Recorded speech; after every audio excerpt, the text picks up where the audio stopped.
समय की बात है। देवगढ़ नाम का एक शांत और हरा भरा गांव हुआ करता था। उसी गांव में सूरज नाम का एक अत्यंत गरीब युवक रहता था।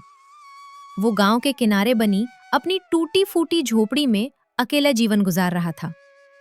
इस दुनिया में उसका कोई अपना नहीं था। बचपन में ही केवल 16 वर्ष की उम्र में उसके माता पिता उसे छोड़कर इस संसार से चले गए थे। उनके जाने के बाद सूरज ने हालात से हार नहीं मानी। पेट पालने और जिंदा रहने के लिए उसने गांव की एक ढाबे पर काम पकड़ लिया। वो दिन रात मेहनत करता, बर्तन धोता, फर्श साफ करता और बचा हुआ खाना समेटता। उसी कमाई से उसका किसी तरह गुजारा चल रहा था। लेकिन महंगाई दिन ब दिन बढ़ती जा रही थी। एक दिन सूरज ने हिम्मत जुटाकर ढाबे के मालिक से कहा, मालिक, मैं पूरी ईमानदारी से काम करता हूँ, दिन रात मेहनत करता हूँ। अगर मेरी मजदूरी थोड़ी सी भी बढ़ जाए तो शायद मेरा जीना थोड़ा आसान हो जाएगा। मालिक ने तिरस्कार भरी नजर से उसे देखा और हंसते हुए बोला, अरे सूरज, वाह, आज तो बड़े सपने देखने लगा है। जितना मिल रहा है ना, उसी में खुश रहना सीख। और अगर इतनी भी अक्ल नहीं है तो याद रख, दरवाजा भी खुला है और रास्ता भी। मैं ज्यादा नहीं मांग रहा, बस थोड़ी सी बढ़ोतरी चाहता हूँ। यह सुनकर मालिक भड़क गया। बस, अब एक शब्द और नहीं। आज से तू यहां काम नहीं करेगा। जा, कहीं और अपनी किस्मत आजमा। और सुन लो सब लोग, इस लड़के को कोई काम देगा तो मुझसे बुरा कोई नहीं होगा। सूरज बिना कुछ कहे वहां से चला गया। उसकी आंखों में आंसू थे, लेकिन होठ खामोश। उस दिन उसकी रोजी रोटी छिन गई थी।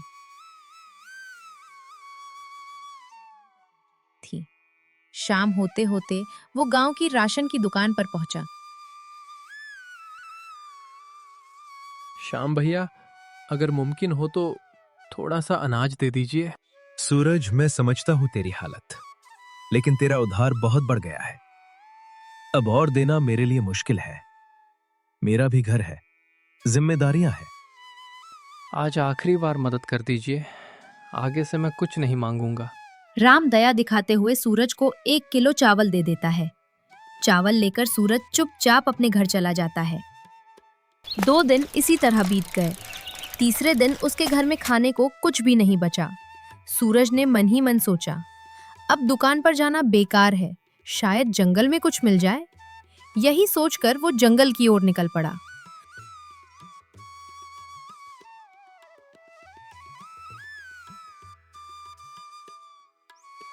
उसने देर तक जंगल छाना, लेकिन ना कोई फल मिला, ना खाने लायक कुछ। थका हारा, भूखा और निराश होकर वो एक पुराने बरगद के पेड़ के नीचे बैठ गया। हे भगवान, ये मेरे साथ क्या हो रहा है? इस जंगल में खाने को कुछ भी नहीं है। अगर यही हाल रहा तो मैं भूखा ही मर जाऊंगा। तभी सूरज की नजर एक खरगोश पर पड़ती है। वो देखता है कि वो खरगोश अपने जादू के गोले से फलों को प्रकट कर रहा है।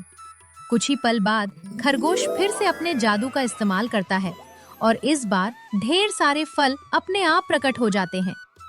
वो सूरज ये सब झाड़ियों में छिपकर देख रहा होता है।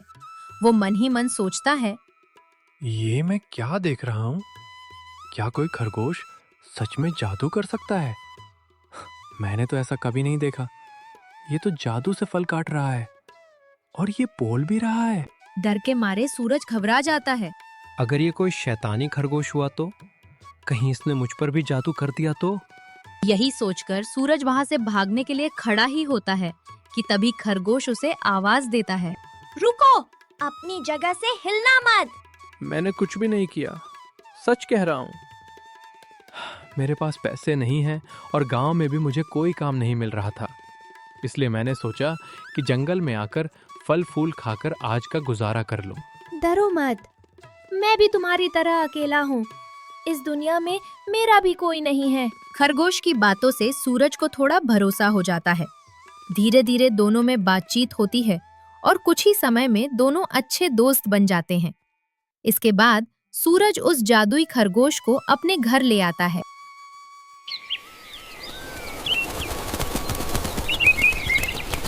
दोस्त मुझे माफ़ करना, मेरे पास तुम्हें खिलाने के लिए कुछ भी नहीं है। न पैसे बचे हैं, न ही खाने को कुछ। अरे सूरज, दोस्ती में ऐसी बातें नहीं देखी जाती। बस मुझे बता दो, तुम्हें खाने में क्या पसंद है? इतना कहते ही खरगोश अपने जादू से ढेर सारा स्वादिष्ट खाना प्रकट कर देता है। वाह मेरे दोस्त, आज तुम्हारी वजह से इतने दिनों बाद मुझे ढंग का खाना नसीब होगा। तुम्हारा ये एहसान मैं कभी नहीं भूलूंगा। ये तो मेरा फर्ज है। तुम्हें जो भी खाने का मन हो बस मुझे बता देना, मैं तुम्हारे लिए वही चीज प्रकट कर दूंगा। सूरज भरपेट खाना खा लेता है। खाना तो बहुत अच्छा है मित्र, लेकिन तुम इतना सारा खाना ले आए हो कि अगर मैं इसे 3 दिन तक भी खाऊं तब भी खत्म नहीं होगा। कहीं ये खराब तो नहीं हो जाएगा? इसकी चिंता मत करो मित्र, मेरे जादू से लाई गई कोई भी चीज कभी खराब नहीं होती। जादुई खरगोश के सूरज की जिंदगी में आने के बाद सूरज की जिंदगी पूरी तरह बदल जाती है। धीरे धीरे सूरज जादुई खरगोश की मदद से बहुत अमीर हो जाता है। वो एक नया बंगला खरीद लेता है। अब उसके पास अच्छे कपड़े, स्वादिष्ट भोजन और यहाँ तक कि बड़ी बड़ी गाड़ियां भी होती हैं, जो उसके घर के आंगन में खड़ी रहती हैं। कुछ समय बाद सूरज अपना एक व्यापार भी शुरू कर लेता है। जब भी उसकी दुकान में किसी चीज की कमी होती तो खरगोश अपने जादू से उसे पूरा कर देता।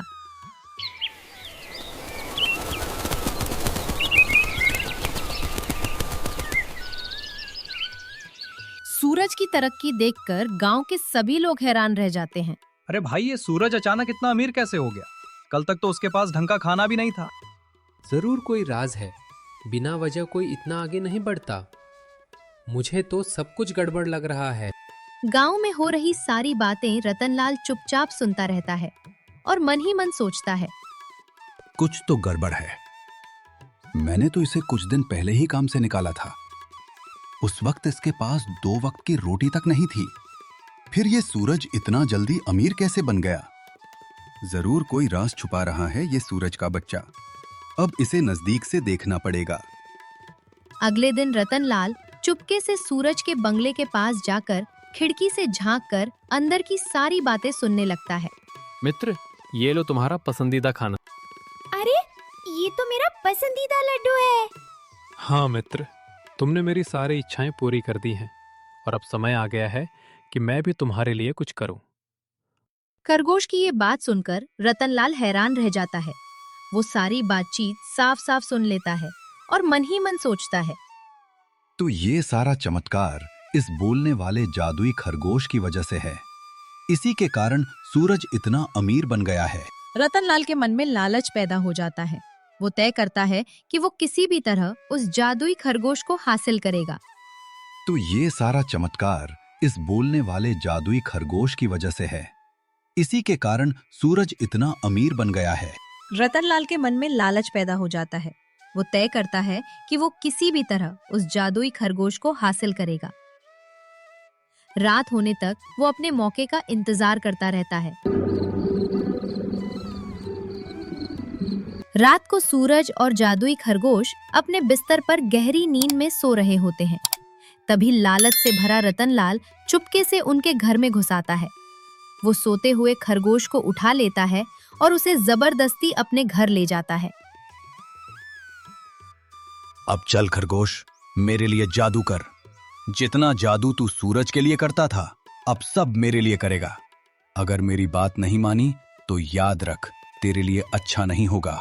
मुझे छोड़ दो, मुझे सच में कुछ नहीं आता। मैंने कोई गलत काम नहीं किया है। कृपया मुझे जाने दो, मैं किसी का नुकसान नहीं करना चाहता। अब चालाकी मत दिखा खरगोश, मैं सब जानता हूं।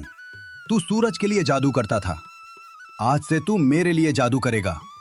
मुझे पैसा चाहिए, दौलत चाहिए, ताकत चाहिए, और अगर तूने मना किया तो याद रखना, मैं तुझे जिंदा नहीं छोड़ूंगा। मैं लालच के लिए जादू नहीं करता। जिसके दिल में बुराई हो उसके लिए मेरा जादू काम नहीं करता। बहुत उपदेश दे रहा है। अगर मेरे लिए जादू नहीं करेगा तो देखता हूं सूरज के लिए कैसे करेगा। रतनलाल कई बार धमकाता है, लेकिन जब खरगोश नहीं मानता तो क्रोध में आकर वो उस जादुई खरगोश को मार देता है।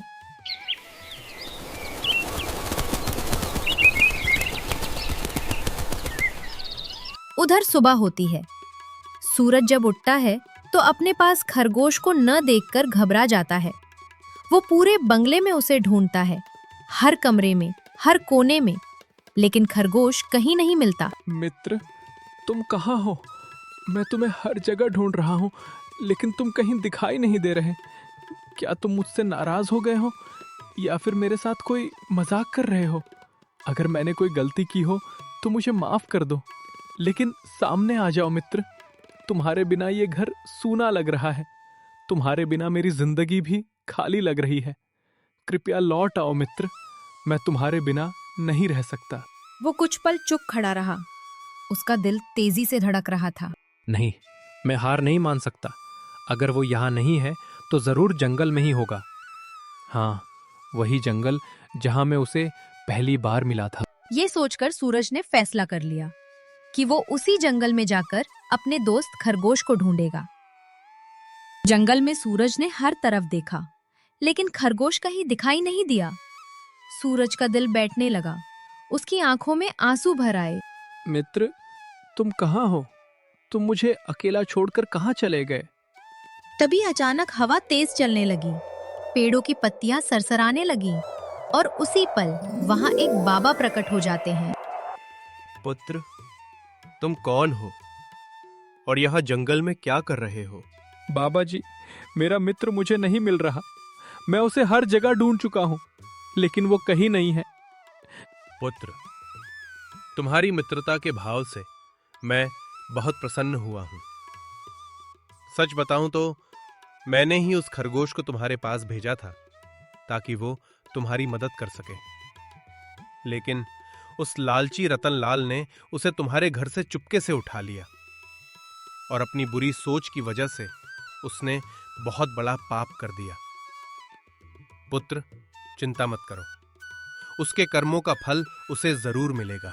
बाबा जी, अगर आप सब जानते हैं तो क्या आप मेरे मित्र को वापस ला सकते हैं?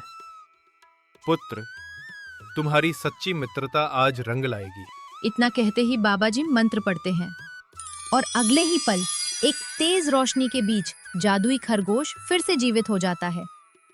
अपने मित्र को जिंदा देखकर सूरज की आंखों में खुशी के आंसू भर आते हैं। वो खुशी से बोल उठता है। अरे मेरे दोस्त, कैसे हो तुम? मैंने सोचा था कि मैं तुम्हें हमेशा के लिए खो चुका हूँ। डरो मत मित्र, अब मैं तुम्हारे साथ हूँ। दोनों के बीच भावुक बातें होने लगती हैं। तभी बाबा जी हल्की मुस्कान के साथ धीरे धीरे अदृश्य हो जाते हैं। सूरज और जादुई खरगोश खुशी खुशी अपने घर लौट जाते हैं। दिन बीतते जाते हैं और कुछ ही महीनों में बारिश का मौसम आ जाता है। एक दिन रतनलाल भारी बारिश में किसी काम से बाजार की ओर जा रहा होता है। उसके हाथ में छाता होता है और आसमान में काले बादल घिरे होते हैं।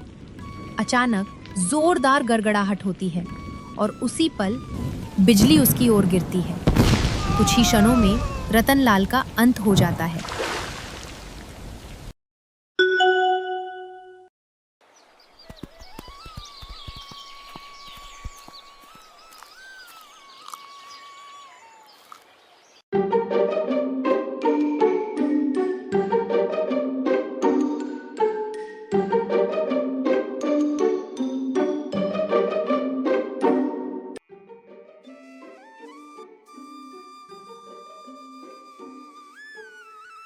अरे ओ चाचा, ये दिवासी गंज का बाजार किस तरफ है? तुम सही दिशा में जा रहे हो। आगे जाकर दाएं मुड़ जाना, वही है दिवासी गंज बाजार। ठीक है चाचा।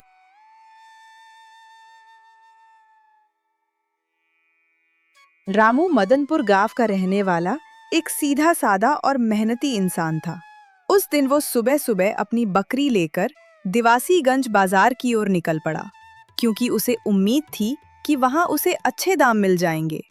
रामू स्वभाव से बहुत भोला था और हर किसी पर जल्दी भरोसा कर लेता था। रास्ते भर वो अपनी बकरी को प्यार से सहलाता जा रहा था और सोच रहा था कि पैसे मिलते ही घर की कुछ जरूरी चीजें खरीद लेगा। उसी गांव के दो नौजवान थे, मिंटू और पिंटू। दोनों काम करने से कतराते थे और अक्सर छोटी मोटी चोरी करके अपना गुजारा चलाते थे। जब उन्होंने रामू को अकेले बकरी लेकर बाजार जाते देखा तो उन्हें लगा कि यह आसान शिकार हो सकता है। दोनों ने आपस में नजरें मिलाईं और मन ही मन कोई चाल चलने की सोचने लगे, क्योंकि उन्हें लगा कि रामू की भोलापन का फायदा उठाया जा सकता है।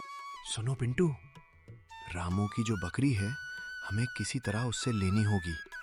बाजार में इसके कम से कम 2000 रुपए मिल जाएंगे। पिंटू ने थोड़ा सोचते हुए जवाब दिया। हाँ, लेकिन रामू इतना भी बेवकूफ नहीं है। सीधे मांगेंगे तो देगा नहीं, कोई तरकीब सोचनी पड़ेगी। दोनों रास्ते के किनारे खड़े होकर योजना बनाने लगे। उन्हें लगा कि अगर वे रामू को किसी तरह उलझा दे या उसे शक में डाल दें तो शायद वह खुद ही बकरी छोड़ दे। उधर रामू बेखबर अपनी बकरी के साथ आराम से बाजार की ओर बढ़ता जा रहा था। उसे जरा भी अंदाजा नहीं था कि कोई उसके बारे में ऐसी बातें कर रहा है। अरे रामू, ये कुत्ता तो बड़ा बढ़िया है, कहाँ ले जा रहे हो इसे? अरे तुम्हें कुत्ता कहाँ से लग रहा है? ये तो मेरी बकरी है, बकरी। अरे भैया मजाक मत करो, इतनी बड़ी दाढ़ी वाला कुत्ता पहली बार देखा है मैंने। रामू थोड़ा हैरान हुआ, लेकिन फिर सिर हिलाकर आगे बढ़ गया। उसे लगा शायद मिंटू मजाक कर रहा है। थोड़ी दूर आगे पिंटू मिला, उसने भी वही बात दोहराई। रामू भैया, बढ़िया कुत्ता है, बेचने ले जा रहे हो क्या? अब रामू सच में उलझन में पड़ गया। वह बकरी को ध्यान से देखने लगा और मन ही मन सोचने लगा, ये क्या बात हुई? सब इसे कुत्ता क्यों कह रहे हैं? अरे यार, कुत्ता नहीं है ये, मेरी बकरी है। तुम्हें कुछ गलत फहमी हुई है। अच्छा, अगर तुम्हें बकरी लग रही है तो ठीक है, पर हमें तो कुत्ता ही दिख रहा है। रामू थोड़ा परेशान हो गया। अब तक 2 लोग उसकी बकरी को कुत्ता कह चुके थे। देख लो, अगर तुम इस कुत्ते को हमें बेच दो तो पूरे 20 रुपए देंगे। बाजार में तुम्हें इसके सिर्फ 5 रुपए मिलेंगे। रामू थोड़ा घबराया। वो सोचने लगा, 2 लोग इसे कुत्ता कह रहे हैं, कहीं सच में मैं गलती तो नहीं कर रहा? ठीक है, लेकिन 20 रुपए में नहीं दूंगा। पूरे 100 रुपए दोगे तो सोच सकता हूँ। मिंटू और पिंटू एक दूसरे की तरफ देखने लगे। उन्हें लगा कि रामू उनके झांसे में आ गया है। ठीक है, ये लो पूरे 100 रुपए।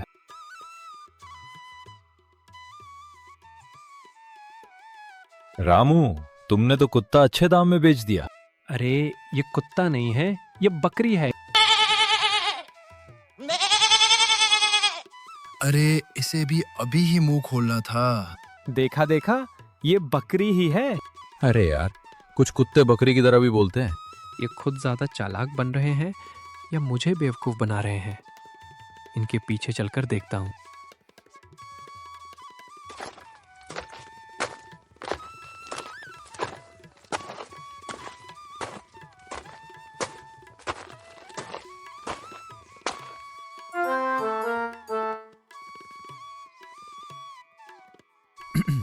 लाला जी, इस बकरी का दाम बताओ जरा। इस बकरी के 2000 रुपए दूंगा। नहीं नहीं, इतना कम नहीं। अगर 3000 देते हो तो बोलो। अच्छा ठीक है यार, लो 3000 रुपए। बकरी अब मेरी।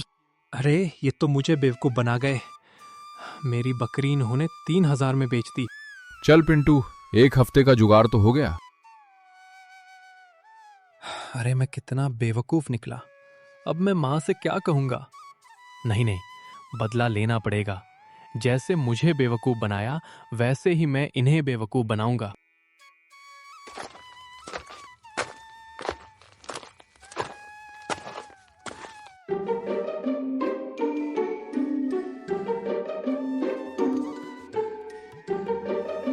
ठीक है, समझ गया।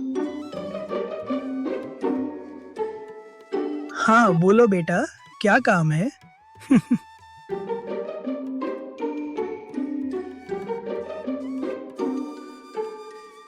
मैं चाचा थोड़ी देर में आता हूँ।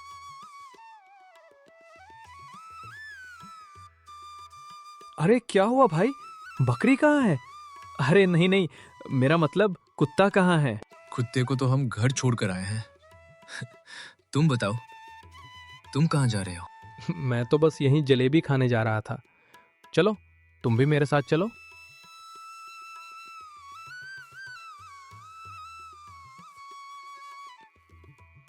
अरे ये क्या कर रहे हो राजू तुम? ये तुम्हें बाद में पता चलेगा। अभी मेरे साथ चलो, तुम्हें जलेबी खिलाता हूँ। चाचा, 2 प्लेट जलेबी देना। राजू, मैं क्या बोल रहा था? तुम हमें इतनी महंगी जलेबी खिला रहे हो, हमारे पास तो पैसे भी नहीं है। मैंने जब तुम्हें बुलाया है तो पैसे भी मैं ही दूंगा ना। अच्छा फिर ठीक है। इनकी 2 प्लेट के पैसे दे दो। जादुई थैले, जादुई थैले, जादुई थैले, जादुई थैले, दिखा कमाल और निकाल पैसे। अरे राजू, ये तुमने कैसे किया? मैंने कुछ नहीं किया, ये तो मेरे जादुई थैले का कमाल है। इसमें मिट्टी डालो तो सोने की बन जाती है। फिर से कर सकते हो? हाँ, क्यों नहीं। चलो खट्टा मीठा अचार खाते हैं।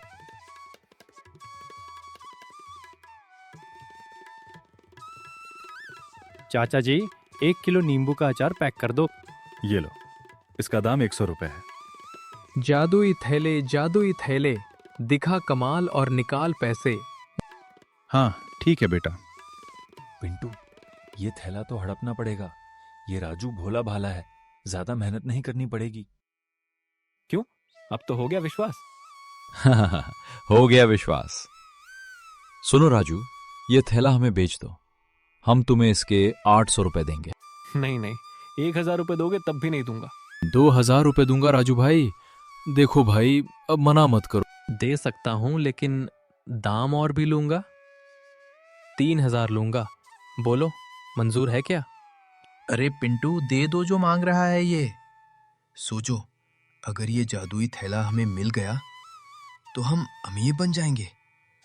फिर हमें चोरी करके नहीं खाना पड़ेगा। दे दो भाई, 3000। ठीक है राजू भाई। हम सोच रहे थे कि जो तुम मांग रहे हो वो इतना भी ज्यादा नहीं है। हाँ, ये लो 3000 रुपए।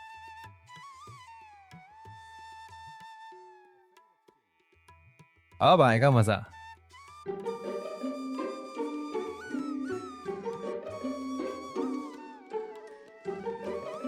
चल पिंटू, आज तो भर पेट मोमोज खाते हैं। जादुई थैला है तो अब पैसों की कोई चिंता नहीं।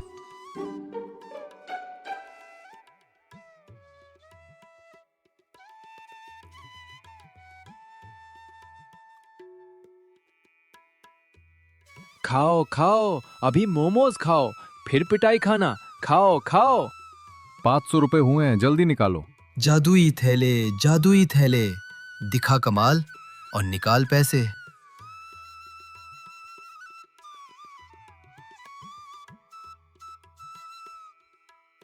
अब आएगा मजा, अब मिलेगी सजा। मुझे उल्लू बनाया था ना, अब भुगतो। अरे ये क्या है, मिट्टी क्यों दे रहे हो? मिट्टी कहाँ है? ये तो सोना है। सोना।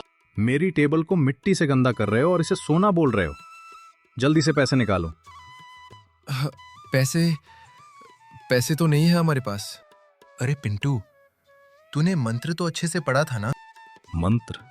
अच्छा, जादू कर रहे हो? रुको, तुम्हें अभी बताता हूं। अरे कालू, इधर आ।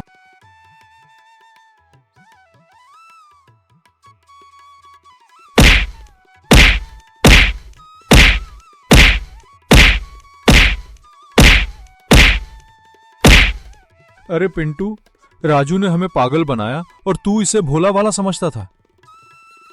आज के बाद हम कभी ऐसा नहीं करेंगे।